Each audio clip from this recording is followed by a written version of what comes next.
नमस्कार मंडळी, dear society YouTube चॅनलमध्ये आपलं स्वागत. मंडळी, आजच्या या व्हिडिओच्या माध्यमातून आपण जाणून घेऊ सहकारी गृहनिर्माण संस्थांमध्ये सभासदांचे प्रकार किती असतात आणि त्यांचे अधिकार कोणते असतात. तत्पूर्वी अद्यापपर्यंत जर तुम्ही डिअर सोसायटी चॅनल सबस्क्राईब केला नसेल, नोटिफिकेशन ऑन करून ठेवली नसेल तर तात्काळ करून घ्या. कारण सहकारी गृहनिर्माण संस्था, अपार्टमेंट, फ्लॅटधारक, बिल्डर आणि फ्लॅटधारक यांच्यामधले व्यवहार, महारेरा, मोफा या विविध कायदे, अधिनियम, नियम, तरतुदींच्या संदर्भामध्ये डिअर सोसायटीच्या माध्यमातून अद्ययावत माहिती दिली जाते. अत्यंत उपयोगी माहिती असते, त्यामुळे तुम्ही चॅनल सबस्क्राईब करून ठेवा. आणि व्हिडिओ जर तुम्हाला आवडले तर तुम्ही तुमच्या आप्तसुखीयांची, मित्रांशी, तुमच्या सोसायटीमधल्या सभासद कमिटीशी नक्की शेअर करा. मंडळी, आजच्या व्हिडिओचा जो मुख्य उद्देश आहे तो म्हणजे सहकारी गृहनिर्माण संस्थांमध्ये जे सभासद असतात तर ते कोणत्या प्रकारचे असतात हे समजून घेणे आणि त्यांचे अधिकार काय आहेत ही माहिती घेणं. तर सहकारी गृहनिर्माण संस्थांमध्ये 4 प्रकारचे सभासद असतात. पहिला असतो तो म्हणजे मूळ सभासद. मूळ सभासद तो असतो ज्याचं नाव भाग दाखल्यावर पहिले असतं. इंडेक्स 2चा विषय नाही, भाग दाखल्यावर पहिला असतं तो मूळ सभासद. दुसरा सभासद जो असतो त्याला म्हणतात सहसभासद. सहसभासद हा असा व्यक्ती असतो ज्याचं नाव सदनिकेच्या खरेदी खतामध्ये, ॲग्रीमेंटमध्ये असतं, म्हणजे तो सहमालक असतो. त्या फ्लॅटचा जॉईंट ओनर असतो, त्याला जॉईंट मेंबर बोललं जातं, सहसभासद म्हणून त्याला गणलं जातं.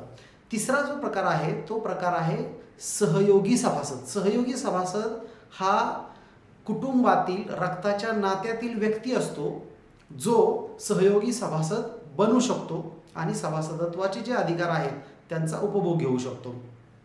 सहयोगी सभासद बनण्यासाठी कुटुंबाची व्याख्या दिलेली आहे. सहकार कायद्यानुसार कुटुंबाची एक व्याख्या दिलेली आहे, जी तुमच्या उपविधीमध्ये सुद्धा आहे. उपविधी क्रमांक 38मध्ये तुम्ही वाचू शकता किंवा उपविधी क्रमांक 3मध्ये सुद्धा दिलेले आहे. तर सहयोगी सभासद बनण्यासाठी सभासदाचे आई, वडील, भाऊ, बहीण, पती, पत्नी, सून, जावई, पुतण्या, पुतणी यांचा समावेश होतो. आणि चौथा जो प्रकार आहे तो म्हणजे तात्पुरता सभासद, प्रोव्हिजनल मेंबर. तात्पुरता सभासद तो व्यक्ती असतो, जर एखाद्या सभासदाचा मृत्यू झाला तर त्याच्या मृत्यूच्या पश्चात त्या मृत सभासदाने जर का कोणाला नामनिर्देशित करून ठेवलं असेल, नॉमिनी करून ठेवलं असेल, तर अशा व्यक्तीला तात्पुरता सभासद म्हणून सहकारी गृहनिर्माण संस्थांमध्ये मान्यता दिली जाऊ शकते. आणि हा तात्पुरता सभासद हा तोपर्यंत सभासद राहतो जोपर्यंत कायदेशीर वारस संस्थेच्या रेकॉर्डवर येत नाही, तो जोपर्यंत ते सभासद कायदेशीर वारस सभासद बनत नाहीत. आता आपण या 4ही सदस्यांचं सभासदत्व कसं मिळतं ह्याच्याविषयी जाणून घेऊ.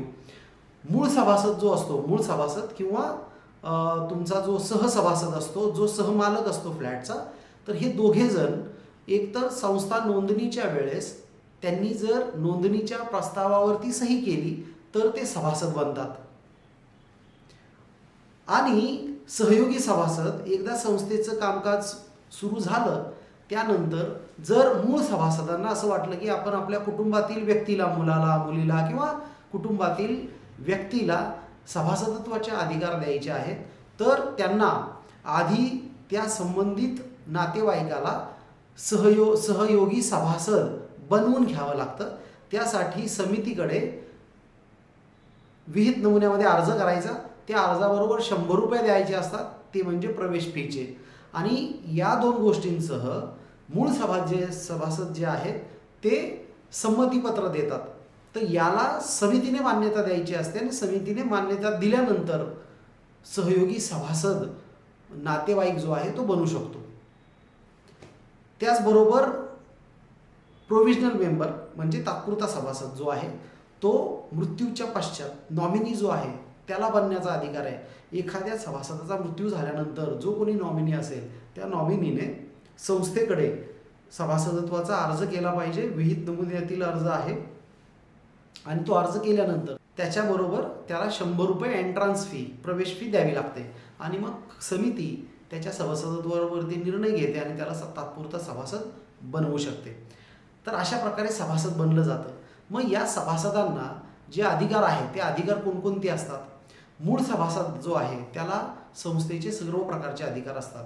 मूळ सभासद ज्याचं नाव भाग दाखल्यावर पहिलं असतं तो मूळ सभासद, ज्याला मतदानाचा अधिकार असतो, संस्थेच्या कामकाजामध्ये भाग घेण्याचा अधिकार असतो, संस्थेच्या सर्वसाधारण सभेमध्ये उपस्थित राहण्याचा अधिकार असतो, मालकी हक्क फ्लॅटचा असतो त्यामुळे ती फ्लॅट विक्रीचा अधिकार असतो, नॉमिनी करण्याचा अधिकार असतो आणि समिती सदस्य म्हणून निवडून येण्याचा, निवडणूक लढवण्याचा सुद्धा अधिकार असतो.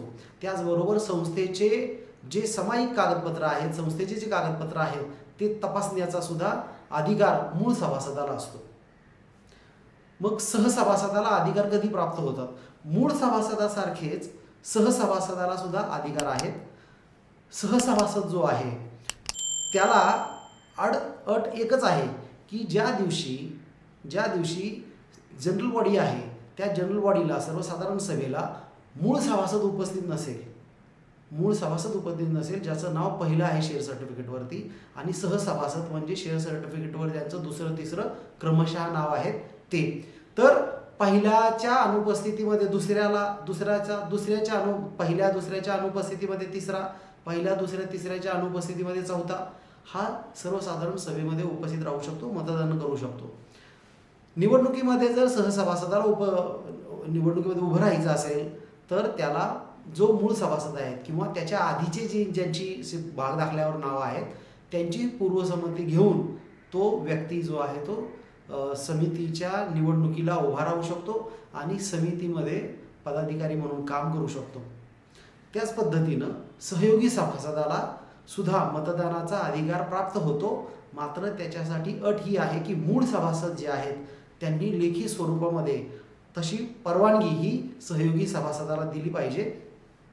म्हणजेच मूळ सभासदांनी त्यांचा हक्क सोडला पाहिजे आणि ते हक्क कोणता, मतदानाचा हक्क सोडला पाहिजे आणि तो हक्क तो त्यांच्या सहयोगी सभासदाला दिला पाहिजे. अशा वेळेस सहयोगी सभासद हा सर्वसाधारण सभेमध्ये उपस्थित राहू शकतो. त्याचबरोबर निवडणुकीमध्ये निवडणूक लढवून तो समितीचा सदस्य बनू शकतो, समितीमध्ये पदाधिकारी सुद्धा बनू शकतो.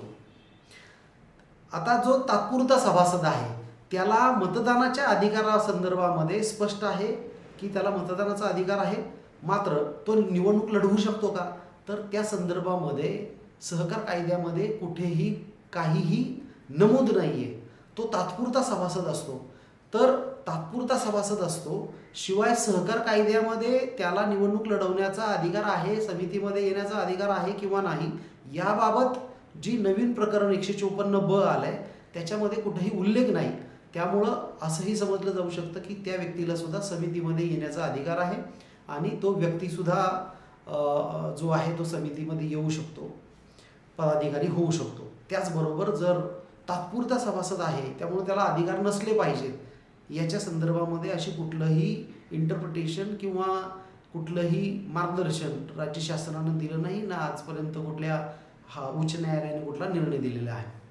तर अशा पद्धतीने जे आहे ते सभासदांना अधिकार असतात आणि त्या अधिकारांचा उपयोग हा योग्य प्रकारे करणं गरजेचं असते.